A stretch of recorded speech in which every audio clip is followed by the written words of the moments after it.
Hey guys, এখন যে ফুলগুলো দেখতেছেন এগুলোর গাছ আমার আপু ঢাকা থেকে আনছে, আপনারা দেখবেন। কিন্তু এগুলোর নাম আমি জানি না, আপনারা দেখতে থাকুন। অনেক সুন্দর সুন্দর ফুল। এখানে আরো অনেক গাছ আছে যেগুলোর ফুল আমি দিই নাই।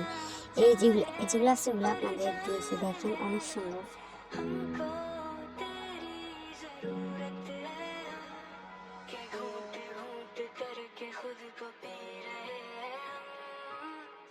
হ্যালো, আসসালামু আলাইকুম। কেমন আছেন সবাই? আশা করি সবাই ভালো আছেন। আল্লাহর রহমতে আমিও অনেক ভালো আছি। দেখেন আজকে অনেক সুন্দর সুন্দর গাছ লাগাবো। কত সুন্দর এই গাছগুলো। আসলে কি, এই গাছগুলো আমি একটারও নাম জানি না। এগুলা আমার বোন আনছে ঢাকা থেকে। এখন আমার বোন আনছে, আমার বোন নিজের হাতে টপে লাগাবে। আপাতত এরকম এর মধ্যে লাগাইছি, পরে সুন্দর একটা এতে লাগাবো টপে। দেখেন কত সুন্দর সুন্দর গাছগুলো, কত সুন্দর। এগুলো আমি একটা নাম জানি। এই গাছটা অনেক সুন্দর, দেখেন একদম ঘাসের মতো। এটাতে আবার ফুলও দেয়, সুন্দর লাগতেছে অনেক।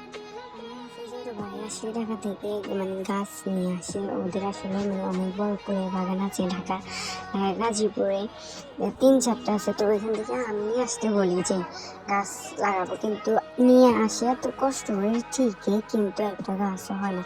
হয়তো গ্রামে থাকে তো মুরগি খেয়ে ফেলে, হয়তো নষ্ট হয়ে যায়, এই আর কি। ফাইনালি গাছগুলোকে ঘরে নিয়ে আসলাম। আপনারা তো দেখছেন কতগুলো গাছ, কিন্তু দেখেন 2-3 মাস হয়ে গেছে, অনেকগুলো মারা গেছে। এগুলো আছে, এগুলোর পাতাগুলো একটু হাট গাদল টাইপের এরকম কিছু একটা, কিন্তু এইগুলা বাচ্চে। আর আরেকগুলো আছে, আর কতগুলো গাছ যে মারা গেছে, হয়তো মুরগি খেয়ে ফেলছে। কি আর বলো, কষ্টটাই বৃথা। তো আমাদের একটা অ্যাকুয়ারিয়াম আছে, অ্যাকুয়ারিয়ামের মাছগুলো দেখতে অনেক সুন্দর লাগতেছে, তাই ভাবছি আপনাদের সাথেও শেয়ার করি, ওই কারণে একটু দিলাম আর কি। তো এখন দেখুন এই যে এগুলো আছে, এগুলো প্রায় মারা যাবে এর মধ্যে। এগুলো বলতেছে আমি মারা যাবো, আমাকে বাঁচাও। তারপরে প্রতিদিন পানি দেয়, যত্ন নেই। এগুলো গাদল টাইপের, এগুলো ভালো লাগে। যখন নতুন পাতা গজায় তখন একটু অনেক নরম, ধরলে যে ছিঁড়ে যায়। অনেক সুন্দর সুন্দর গাছ আছে, তবে এগুলা আমার কেন জানি আর অন্য এক জায়গা থেকে অন্য জায়গায় যখন এই গাছগুলো লাগানো হয় তখন এগুলো আর কি যে হয়ে যায়। এটা একটা গাছ, গাছ না, এটা একটা এমনি গাছ ফুলের। তো এদিকে দেখেন আমার মেয়ে ঘুমাচ্ছে, এই যে খাইছে, খাই দেয়, এখন ঘুমাচ্ছে। কত শান্তিভাবে ঘুমায়, দেখেন কিভাবে ঘুমায়, মরাই সরাই কিভাবে ঘুমাচ্ছে।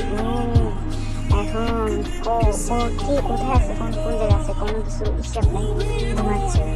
তো দেখতেছেন, তো